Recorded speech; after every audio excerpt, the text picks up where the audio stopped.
I'm Richard Downs, founder of IGLU and currently CEO. IGLU is an online retailer of two specialist products, ski and cruise. Our customers are telling us, that they're really looking for value. Ultimately, they're kind of cross-checking things. They want something extra, kind of 5-star for 4-star prices, or 4 for 3.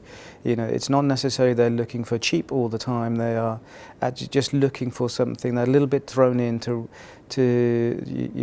both ski and cruises are I think both offer different value, but they are still a discretionary spend, and customers are looking for somebody and companies to kind of empathise with them a bit in a toughened economic environment, to say, we really welcome your custom, and you know what, this year we'll put in a kind of midday package lunch for skiers or something that just recognises that for example, some of the in-resort cost for skiing is an expensive component, and they can go some way to minimising some of that cost.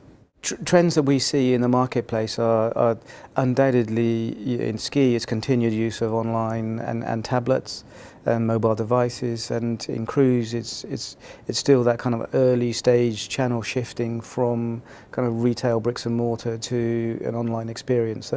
Those are probably the biggest trends, particularly technology trends.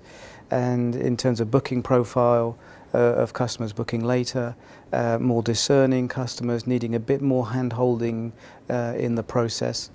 Those are the principal trends, I guess, and obviously the historic things that may go or have created some of that is a toughened economic environment and some cautiousness around the kind of the euro situation.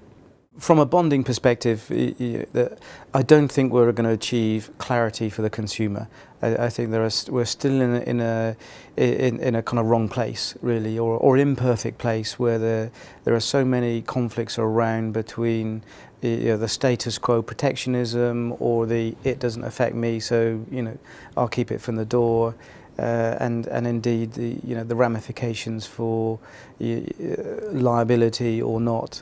It's a very confusing landscape for the consumer, and we've just it's a distraction. It's a distraction for all of us in terms of our systems and processes, what we need to explain to the consumer, and sometimes the consumer is quite confused, particularly I think around the airlines also selling accommodation and finding out that may not be covered. That's that extreme to a fully protected holiday, which we mostly sell.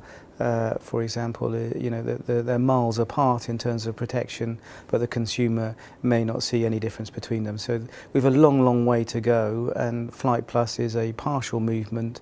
Some might say in the right direction, but there's still a lot further to go down those tracks. If there was one issue that I think is both travel specific and actually more generalist for the economy, it's around air passenger duty. And this nonsense of this being singled out, almost it feels to be, taxing our customers in the belief that will be a net revenue gainer, where in reality, all the evidence I've seen is that it deters customers, and you end up taxing a smaller base, and it's self-defeatist. So if we can, convey that message with enough authority to the government at large, then I think that we can all be winners, consumers and travel companies and the economy. So that's probably the biggest thing in these kind of straitened times that I think that we can address as individuals and as a body corporates and as a wider industry.